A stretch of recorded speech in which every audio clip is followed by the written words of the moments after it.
High বন্ধুরা, কেমন আছো তোমরা? আশা করছি ভালো আছো। আর দেখো, দুপুরে খাওয়া দাওয়া চলে এসেছি রোজগার মতো।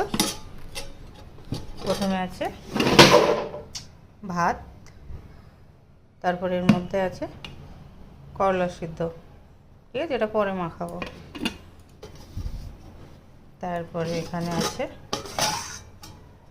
পোস্ত, ঝিঙে পোস্ত।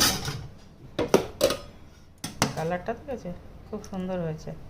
ঝিঙে পোস্ত আছে এখানে। তারপরে এখানে দই আছে, দই পাতিয়েছি, ঠিক আছে। আর এখানে আছে রুটি, ফয়েল পেপারে মুড়ে রেখেছি, ঠান্ডা হয়ে যাবে।